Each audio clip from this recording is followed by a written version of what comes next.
ಸ್ನೇಹಿತರೆ ನಮಸ್ಕಾರ. ಬೆಂಗಳೂರು ಅಂದ ತಕ್ಷಣ ನಮ್ಮ ಕಣ್ಣ ಮುಂದೆ ಬರೋದು ಐಟಿ ಕಂಪನಿಗಳು, ಟ್ರಾಫಿಕ್ ಜಾಮ್ ಮತ್ತು ಗಗನಚುಂಬಿ ಕಟ್ಟಡಗಳು. ಬೆಂಗಳೂರಿನಲ್ಲಿ ನೀವು ಎಷ್ಟೇ ಬ್ಯುಸಿ ಇದ್ರೂ, ಎಷ್ಟೇ ಟೆನ್ಷನ್ ಇದ್ರೂ, ನಿಮ್ಮ ಮನಸ್ಸಿಗೆ ಒಂದು ಸೆಕೆಂಡ್ ನೆಮ್ಮದಿ ಬೇಕು ಅಂದರೆ ನೀವು ಹೋಗಲೇಬೇಕಾದ ಜಾಗ ಯಾವುದು ಗೊತ್ತಾ? ಅದೇ ನಮ್ಮೆಲ್ಲರ ಫೇವರಿಟ್ ಬೆಂಗಳೂರಿನ ಹಸಿರು ಹೃದಯ ಲಾಲ್ಬಾಗ್ ಬೊಟಾನಿಕಲ್ ಗಾರ್ಡನ್.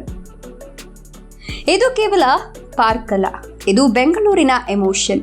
ಇದು ಬರೀ ಮರಗಿಡಗಳ ತಾಣವಲ್ಲ, ಬದಲಿಗೆ ಬೆಂಗಳೂರಿನ ಸಂಸ್ಕೃತಿ, ಇತಿಹಾಸ ಮತ್ತು ಪ್ರಕೃತಿಯನ್ನ ಬೆಸೆಯುವ ಒಂದು ಕೊಂಡಿ. ಮೆಜೆಸ್ಟಿಕ್ ಅಥವಾ KR ಮಾರ್ಕೆಟ್ನ ಗಲಾಟೆಯಿಂದ ಜಸ್ಟ್ 10 ನಿಮಿಷ ದೂರ ಬಂದ್ರೆ ಸಾಕು. ಇಲ್ಲಿನ 4 ದೊಡ್ಡ ಗೇಟ್ಗಳ ಒಳಗೆ ಕಾಲಿಡ್ತಿದ್ದಂಗೆ ಪ್ರಪಂಚವೇ ಬದಲಾಗುತ್ತೆ. ಹೊರಗಡೆ ಹಾರ್ನ್ ಸೌಂಡ್ ಇದ್ರೆ ಒಳಗಡೆ ಹಕ್ಕಿಗಳ ಚಿಲಿಪಿಲಿ ಸೌಂಡ್ ಇರುತ್ತೆ. ಸುಮಾರು 240 ಎಕರೆಗಳಲ್ಲಿ ಹರಡಿರೋ ಈ ಹಚ್ಚ ಹಸಿರು ಸಾಮ್ರಾಜ್ಯದಲ್ಲಿ ನೀವು ನಡೆದಷ್ಟು ದಾರಿ ಇದೆ, ನೋಡಿದಷ್ಟು ಅಂದ ಇದೆ.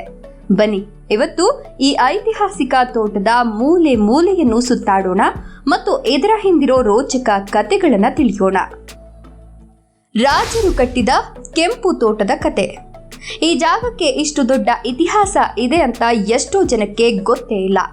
ನಾವಿಂದು ನೋಡ್ತಿರೋ ಈ ಸುಂದರ ತೋಟ ರಾತ್ರೋರಾತ್ರಿ ಸೃಷ್ಟಿಯಾಗಿತ್ತಲ್ಲ. ಇದರ ಹಿಂದೆ ಮೈಸೂರು ಅರಸರ ದೂರದೃಷ್ಟಿ ಇದೆ. ಸುಮಾರು 1760ರಲ್ಲಿ ಮೈಸೂರಿನ ಹುಲಿ ಹೈದರಾಲಿ ಮೊಘಲ್ ಶೈಲಿಯ ಉದ್ಯಾನವನಗಳನ್ನು ನೋಡಿ ಪ್ರಭಾವಿತರಾಗಿದ್ರು. ನನಗೊಂದು ಸುಂದರವಾದ ತೋಟ ಬೇಕು, ಅದು ಜನರಿಗೆ ನೆಮ್ಮದಿ ನೀಡಬೇಕು ಅಂತ ಆಸೆ ಪಟ್ಟು ಇದರ ಕೆಲಸ ಶುರು ಮಾಡಿದ್ರು. ಆರಂಭದಲ್ಲಿ ಇದು ರಾಜರ ಖಾಸಗಿ ತೋಟವಾಗಿತ್ತು. ಹೈದರಾಲಿಯ ನಂತರ ಮಗ ಟಿಪ್ಪು ಸುಲ್ತಾನ್ ಇದನ್ನ ಕಂಪ್ಲೀಟ್ ಮಾಡಿದ್ರು. ಆ ಕಾಲದಲ್ಲಿ ಇಲ್ಲಿ ಕೆಂಪು ಗುಲಾಬಿ ಹೂಗಳು ಹೆಚ್ಚಾಗಿ ಬೆಳೀತಾ ಇದ್ವು. ಇದಕ್ಕೆ ಲಾಲ್ಬಾಗ್ ಅಂತ ಹೆಸರು ಬಂತು ಅಂತಾರೆ. ಟಿಪ್ಪು ಸುಲ್ತಾನ್ ಸುಮ್ಮನೆ ಕೂರ್ಲಿಲ್ಲ. ಅವರಿಗೆ ಸಸ್ಯಶಾಸ್ತ್ರದಲ್ಲಿ ಅಪಾರ ಆಸಕ್ತಿ ಇತ್ತು. ಅವರು ಪರ್ಷಿಯಾ, ಆಫ್ಘಾನಿಸ್ತಾನ, ಟರ್ಕಿ, ಫ್ರಾನ್ಸ್ ಮತ್ತು ಮಾರಿಸಸ್ ದೇಶಗಳಿಂದ ಅಪರೂಪದ ಗಿಡ ಮರಗಳನ್ನು ತಂದು ಇಲ್ಲಿ ನೆಟ್ಟರು. ಓಕ್ ಮರಗಳು, ಪೈನ್ ಮರಗಳು ಮತ್ತು ಅಪರೂಪದ ಹಣ್ಣಿನ ಗಿಡಗಳನ್ನ ವಿದೇಶದಿಂದ ಆಮದು ಮಾಡಿಕೊಂಡ್ರು. ಟಿಪ್ಪು ಸುಲ್ತಾನರ ನಂತರ ಬ್ರಿಟಿಷರ ಆಳ್ವಿಕೆಯಲ್ಲಿ ಈ ತೋಟ ಇನ್ನೂ ಅಭಿವೃದ್ಧಿಯಾಯಿತು. ಮೇಜರ್ ವಾ ಮತ್ತು ಡಾಕ್ಟರ್ ಕ್ಲೇಗಾರ್ನ್ ಅವರಂತಹ ಸಸ್ಯಶಾಸ್ತ್ರಜ್ಞರು ಇದನ್ನ ಒಂದು ವ್ಯವಸ್ಥಿತವಾದ ಬೊಟಾನಿಕಲ್ ಗಾರ್ಡನ್ ಆಗಿ ರೂಪಿಸಿದ್ರು. ಇವತ್ತು ನಾವಿಲ್ಲಿ ನೋಡೋ ಎಷ್ಟೋ ಶತಮಾನದಷ್ಟು ಹಳೆಯ ಮರಗಳು ಅಂದಿನ ರಾಜರ ಮತ್ತು ಬ್ರಿಟಿಷ್ ಅಧಿಕಾರಿಗಳ ಕೊಡುಗೆ. ಇದು ಮೊಘಲ್ ಶೈಲಿಯ ಗಾರ್ಡನ್ ಆಗಿದ್ದು ಇವತ್ತಿಗೂ ಆ ರಾಜ ವೈಭವವನ್ನ ನೆನಪಿಸುತ್ತೆ. ಸಸ್ಯಕಾಶಿ, 2000ಕ್ಕೂ ಹೆಚ್ಚು ಪ್ರಭೇದಗಳು. ಲಾಲ್ಬಾಗ್ ಕೇವಲ ವಾಕಿಂಗ್ ಮಾಡೋ ಜಾಗ ಅಲ್ಲ, ಇದೊಂದು ಜೀವಂತ ಮ್ಯೂಸಿಯಂ. ಇಲ್ಲಿ ಸುಮಾರು 2000ಕ್ಕೂ ಹೆಚ್ಚು ಪ್ರಭೇದದ ಗಿಡ ಮರಗಳಿವೆ. ನೀವು ಇಲ್ಲಿನ ದಾರಿಗಳಲ್ಲಿ ನಡೆಯುವಾಗ ತಲೆ ಎತ್ತಿ ನೋಡಿದ್ರೆ ಆಕಾಶವನ್ನೇ ಮುಟ್ಟುವಂತಿರುವ ಬೃಹತ್ ಮರಗಳು ಕಾಣಸಿಗ್ತವೆ. ಇಲ್ಲಿರುವ ವೈಟ್ ಸಿಲ್ಕ್ ಕಾಟನ್ ಟ್ರೀ ಅಂದಾಜು 200 ವರ್ಷಗಳಷ್ಟು ಹಳೆಯದು. ಅಷ್ಟು ದೊಡ್ಡ ಮರವನ್ನ ನೋಡೋದೇ ಕಣ್ಣಿಗೆ ಹಬ್ಬ. ಅಷ್ಟೇ ಅಲ್ಲ, ಇಲ್ಲಿನ ಮಾವಿನ ಮರಗಳು, ಬಿದಿರು ಮೆಳೆಗಳು ಮತ್ತು ಬಣ್ಣ ಬಣ್ಣದ ಹೂವಿನ ಗಿಡಗಳು ಮನಸ್ಸಿಗೆ ಮುದ ನೀಡ್ತವೆ. ಸಸ್ಯಶಾಸ್ತ್ರ ಓದುವ ವಿದ್ಯಾರ್ಥಿಗಳಿಗೆ ಲಾಲ್ಬಾಗ್ ಒಂದು ತೆರೆದ ಪುಸ್ತಕವಿದ್ದಂತೆ. ಗಾಜಿನ ಮನೆ, ಲಾಲ್ಬಾಗ್ನ ಕಿರೀಟ. ಲಾಲ್ಬಾಗ್ ಅಂದ್ರೆ ತಕ್ಷಣ ಕಣ್ಮುಂದೆ ಬರೋದು ಆ ಸುಂದರವಾದ ಭವ್ಯವಾದ ಗ್ಲಾಸ್ ಹೌಸ್. ಇದು ಲಾಲ್ಬಾಗ್ನ ಐಕಾನ್ ಅಥವಾ ಗುರುತು ಅಂದ್ರೆ ತಪ್ಪಾಗಲ್ಲ. ಇದನ್ನ 1889ರಲ್ಲಿ ನಿರ್ಮಿಸಲಾಯಿತು. ಲಂಡನ್ನಲ್ಲಿರುವ ಕ್ರಿಸ್ಟಲ್ ಪ್ಯಾಲೇಸ್ ನೋಡಿ ಪ್ರಭಾವಿತರಾಗಿ ಅದೇ ಮಾದರಿಯಲ್ಲಿ ಬೇಕು ಅಂತ ಇದನ್ನ ಕಟ್ಟಿಸಿದ್ರು. ಆ ಕಾಲದಲ್ಲಿ ವೇಲ್ಸ್ ರಾಜಕುಮಾರ ಇಲ್ಲಿಗೆ ಭೇಟಿ ನೀಡುವ ನೆನಪಿಗಾಗಿ ಇದನ್ನ ನಿರ್ಮಿಸಲಾಯಿತು. ಈಗ ಇದರ ವಿಶೇಷತೆ ಏನು ಗೊತ್ತಾ? ಜನವರಿ 26 ಮತ್ತು ಆಗಸ್ಟ್ 15 ಅಂದ್ರೆ ಗಣರಾಜ್ಯೋತ್ಸವ ಮತ್ತು ಸ್ವಾತಂತ್ರ್ಯ ದಿನಾಚರಣೆ ಬಂತು ಅಂದ್ರೆ ಸಾಕು, ಈ ಗ್ಲಾಸ್ ಹೌಸ್ ಒಂದು ಸ್ವರ್ಗದ ತರ ಬದಲಾಗುತ್ತೆ. ಇಲ್ಲಿ ನಡೆಯೋ ಫಲಪುಷ್ಪ ಪ್ರದರ್ಶನ ನೋಡೋಕೆ ದೇಶ ವಿದೇಶಗಳಿಂದ ಜನ ಬರ್ತಾರೆ. ಪ್ರತಿ ವರ್ಷವೂ ಒಂದೊಂದು ಥೀಮ್ ಇರುತ್ತೆ. ಲಕ್ಷಾಂತರ ಹೂಗಳಲ್ಲಿ ಡಾಕ್ಟರ್ ರಾಜ್ಕುಮಾರ್, ಪುನೀತ್ ರಾಜ್ಕುಮಾರ್, ಮೈಸೂರು ಅರಮನೆ, ಸಂಸತ್ ಭವನ, ಹಂಪಿ ರಥ ಅಥವಾ ಇಸ್ರೋ ರಾಕೆಟ್ಗಳನ್ನ ಸೃಷ್ಟಿ ಮಾಡೋದನ್ನ ನೋಡೋದೇ ಒಂದು ಹಬ್ಬ. ಆ ಟೈಮ್ನಲ್ಲಿ ಇಲ್ಲಿನ ರಶ್ ಹೇಗಿರುತ್ತೆ ಅಂದ್ರೆ ಮೆಟ್ರೋದಲ್ಲಿ ಕಾಲಿಡೋಕ್ಕೂ ಜಾಗ ಇರಲ್ಲ. ಅಷ್ಟೊಂದು ಜನಸಾಗರ ಈ ಹೂವಿನ ಲೋಕವನ್ನ ಕಣ್ತುಂಬಿಕೊಳ್ಳಲು ಬರುತ್ತೆ. 300 ಕೋಟಿ ವರ್ಷದ ಬಂಡೆ ಮತ್ತು ಕೆಂಪೇಗೌಡರ ಗೋಪುರ. ಸ್ನೇಹಿತರೆ, ಇದು ನಿಮಗೆ ಶಾಕಿಂಗ್ ಅನಿಸಬಹುದು, ಆದರೆ ಸತ್ಯ. ಲಾಲ್ಬಾಗ್ನಲ್ಲಿ ಒಂದು ದೊಡ್ಡ ಬಂಡೆ ಇದೆಯಲ್ಲ, ಅದು ಬರೋಬ್ಬರಿ 3,000 ಮಿಲಿಯನ್ ವರ್ಷ ಹಳೆಯದ್ದು. ಅಂದ್ರೆ ಡೈನೋಸಾರ್ಗಳು ಭೂಮಿ ಮೇಲೆ ಹುಟ್ಟೋಕು ಮುಂಚೆನೆ ಈ ಬಂಡೆ ಇಲ್ಲಿತ್ತು. ಇದನ್ನ ಪೆನಿನ್ಯೂಸುಲರ್ ನೀಸ್ ಅಂತ ಕರೀತಾರೆ. ಇದು ಪ್ರಪಂಚದ ಅತ್ಯಂತ ಹಳೆಯ ಶಿಲೆಗಳಲ್ಲಿ ಒಂದು ಅಂತ ಭೂವಿಜ್ಞಾನಿಗಳು ಗುರುತಿಸಿದ್ದಾರೆ. ಇದಕ್ಕಾಗಿ ಇದನ್ನ ರಾಷ್ಟ್ರೀಯ ಭೂವೈಜ್ಞಾನಿಕ ಸ್ಮಾರಕ ಅಂತ ಘೋಷಿಸಲಾಗಿದೆ. ಈ ಬಂಡೆಯ ಮೇಲೆ ಹತ್ತಿ ನಿಂತ್ರೆ ಬೆಂಗಳೂರಿನ ಸುಂದರ ದೃಶ್ಯ ಕಾಣುತ್ತೆ. ಅಲ್ಲಿ ಒಂದು ಸಣ್ಣ ಗೋಪುರ ಇದೆ. ಅದು ಬೆಂಗಳೂರು ನಿರ್ಮಾತೃ ನಾಡಪ್ರಭು ಕೆಂಪೇಗೌಡರು ಕಟ್ಟಿಸಿದ 4 ಗೋಪುರಗಳಲ್ಲಿ ಒಂದು. ಅಂದಿನ ಕಾಲದಲ್ಲಿ ಬೆಂಗಳೂರಿನ ಗಡಿರೇಖೆಯನ್ನ ಗುರುತಿಸಲು ಕೆಂಪೇಗೌಡರು ಇದನ್ನ ಕಟ್ಟಿಸಿದ್ರು.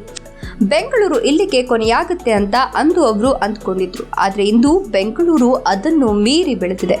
ಸಾಯಂಕಾಲ ಈ ಬಂಡೆಯ ಮೇಲೆ ಕೂತು ತಣ್ಣನೆ ಗಾಳಿ ಸವಿಯುತ್ತಾ ಸೂರ್ಯ ಮುಳುಗೋದನ್ನ ನೋಡಿದ್ರೆ ಸಿಗೋ ಆ ಮಜಾನೇ ಬೇರೆ. ಲಾಲ್ಬಾಗ್ ಕೆರೆ ಮತ್ತು ಪಕ್ಷಿಧಾಮ. ಬಂಡೆಯಿಂದ ಇಳಿದು ಸ್ವಲ್ಪ ಮುಂದೆ ಹೋದರೆ ಕಾಣಿಸೋದು ವಿಶಾಲವಾದ ಲಾಲ್ಬಾಗ್ ಕೆರೆ. ಇದು ಬರೀ ನೀರಲ್ಲ, ಇದೊಂದು ಪುಟ್ಟ ಪಕ್ಷಿಧಾಮ. ಕೆರೆಯ ಮಧ್ಯೆ ಇರುವ ಸಣ್ಣ ದ್ವೀಪಗಳಲ್ಲಿ ಮತ್ತು ಕೆರೆಯ ಬದಿಯಲ್ಲಿ 100 ತರಹದ ಪಕ್ಷಿಗಳನ್ನು ನೋಡಬಹುದು. ಬೆಳ್ಳಕ್ಕಿಗಳು, ನೀರುಕಾಗಿಗಳು, ಬಾತುಕೋಳಿಗಳು ಮತ್ತು ಬಣ್ಣ ಬಣ್ಣದ ಮಿಂಚುಳ್ಳಿಗಳು ಇಲ್ಲಿವೆ. ಫೋಟೋಗ್ರಾಫರ್ಗಳಿಗೆ ಇದು ಹೇಳಿ ಮಾಡಿಸಿದ ಜಾಗ.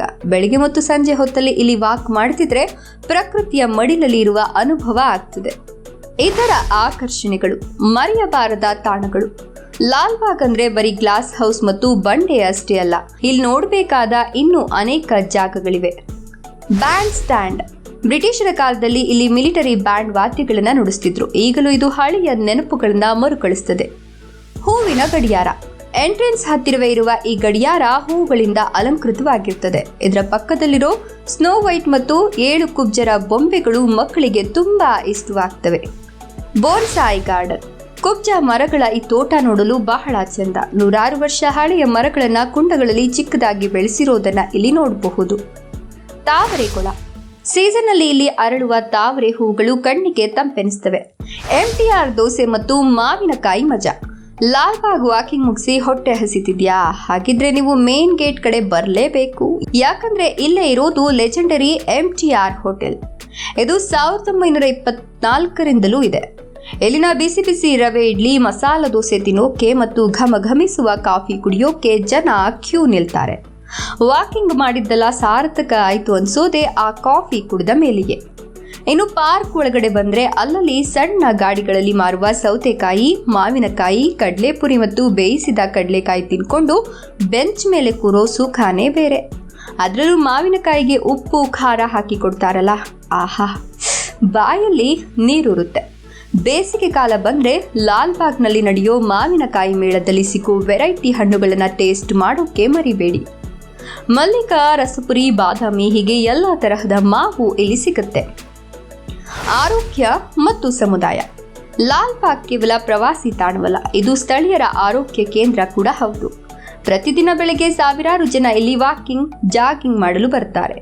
ಲಾಲ್ಬಾಗ್ ವಾಕರ್ಸ್ ಅಸೋಸಿಯೇಷನ್ ಅನ್ನೋ ದೊಡ್ಡ ಗುಂಪೆ ಇಲ್ಲಿದೆ. ಕೆಲವರು ಯೋಗ ಮಾಡಿದ್ರೆ ಇನ್ನು ಕೆಲವರು ಲಾಫಿಂಗ್ ಕ್ಲಬ್ನಲ್ಲಿ ಜೋರಾಗಿ ನಗ್ತಾ ದಿನ ಪ್ರಾರಂಭಿಸ್ತಾರೆ.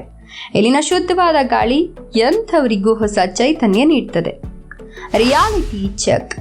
ಜನಸಾಗರ ಮತ್ತು ಪಾರ್ಕಿಂಗ್ ಕಷ್ಟ ಎಲ್ಲ ಓಕೆ, ಆದರೆ ವೀಕೆಂಡ್ ಬಂದರೆ ಇಲ್ಲಿ ಸ್ವಲ್ಪ ಹುಷಾರಾಗಿರಬೇಕು. ಯಾಕಂದರೆ ರಜಾ ದಿನಗಳಲ್ಲಿ ಇಲ್ಲಿ ಜನಸಾಗರವೇ ಇರುತ್ತೆ. ಶಾಂತಿಯುತವಾಗಿ ಸಮಯ ಕಳಿಬೇಕು ಅಂದ್ಕೊಂಡವರಿಗೆ ವೀಕೆಂಡ್ ಅಷ್ಟಾಗಿ ಸೆಟ್ ಆಗಲ್ಲ. ಇನ್ನೊಂದು ವಿಷಯ, ಜೋಡಿಗಳು ಪ್ರೈವಸಿ ಹುಡ್ಕೊಂಡು ಬರೋದು ಇಲ್ಲಿ ಕಾಮನ್. ಸೊ ಫ್ಯಾಮಿಲಿ ಜೊತೆ ಹೋದಾಗ ಕೆಲವೊಮ್ಮೆ ಬೆಂಚ್ಗಳ ಬಳಿ ಸ್ವಲ್ಪ ಆಕ್ವರ್ಡ್ ಅನಿಸಬಹುದು. ಫ್ಲವರ್ ಶೋ ಟೈಮಲ್ಲಿ ಕಾರ್ ತರೋ ಸಾಹಸ ಮಾಡಲೇಬೇಡಿ. ಪಾರ್ಕಿಂಗ್ ಸಿಗೋದು ಲಾಟ್ರಿ ಹೊಡೆದಂಗೆ. ಸುತ್ತಮುತ್ತ ಟ್ರಾಫಿಕ್ ಜಾಮ್ ಕೂಡ ಜೋರಾಗಿರುತ್ತೆ. ಬೆಸ್ಟ್ ಅಂದ್ರೆ ನಮ್ಮ ಮೆಟ್ರೋ ಹತ್ತಿ ಲಾಲ್ಬಾಗ್ ಸ್ಟೇಷನ್ ಅಲ್ಲಿ ಇಳಿಯೋದು. ಗೇಟ್ ಮುಂದೆಯೇ ಮೆಟ್ರೋ ಸ್ಟೇಷನ್ ಇರೋದ್ರಿಂದ ತುಂಬಾ ಅನುಕೂಲ. ಭೇಟಿ ನೀಡೋರಿಗೆ ಕೆಲವು ಸಲಹೆಗಳು. ಸಮಯ ಬೆಳಗ್ಗೆ 6ರಿಂದ ಸಂಜೆ 7ರವರೆಗೆ, ಬೆಳಗ್ಗೆ 9ರವರೆಗೆ ಮತ್ತು ಸಂಜೆ 6ರ ನಂತರ ವಾಕರ್ಸ್ಗೆ ಉಚಿತ ಪ್ರವೇಶ ಇರುತ್ತೆ. ಆದರೆ ಪ್ರವಾಸಿಗರಿಗೆ ನಿರ್ದಿಷ್ಟ ಸಮಯದಲ್ಲಿ ಟಿಕೆಟ್ ಇರುತ್ತೆ. ಪ್ರವೇಶ ಶುಲ್ಕ ತುಂಬಾ ಕಡಿಮೆ. ಫ್ಲವರ್ ಶೋ ದಿನಗಳಲ್ಲಿ ದರ ಜಾಸ್ತಿ ಇರುತ್ತೆ. Plastic ban. ಲಾಲ್ಬಾಗ್ ಪ್ಲಾಸ್ಟಿಕ್ ಮುಕ್ತ ವಲಯ. ನೀರಿನ ಬಾಟಲ್ ಅಥವಾ ಪ್ಲಾಸ್ಟಿಕ್ ಕವರ್ಗಳನ್ನ ಒಳಗೆ ತರೋ ಹಾಗಿಲ್ಲ. ಸೆಕ್ಯೂರಿಟಿ ಚೆಕ್ ತುಂಬಾ ಸ್ಟ್ರಿಕ್ಟ್ ಆಗಿರುತ್ತೆ. ಪರಿಸರ ಕಾಪಾಡೋದು ನಮ್ಮೆಲ್ಲರ ಕರ್ತವ್ಯ ಅಲ್ವಾ? ಉಪಸಂಹಾರ. ಲಾಲ್ಬಾಗ್ ಅನ್ನೋದು ಬೆಂಗಳೂರಿನ ಶ್ವಾಸಕೋಶ. ಇಲ್ಲಿನ ಮರಗಳು ನಮಗೆ ಉಸಿರಾಡೋಕೆ ಆಕ್ಸಿಜನ್ ಕೊಡ್ತಿದ್ರೆ ಇಲ್ಲಿನ ಸೌಂದರ್ಯ ಮನಸ್ಸಿಗೆ ನೆಮ್ಮದಿ ಕೊಡುತ್ತೆ. ಇದು ಇತಿಹಾಸ, ವಿಜ್ಞಾನ ಮತ್ತು ಪ್ರಕೃತಿಯ ಅದ್ಭುತ ಸಂಗಮ.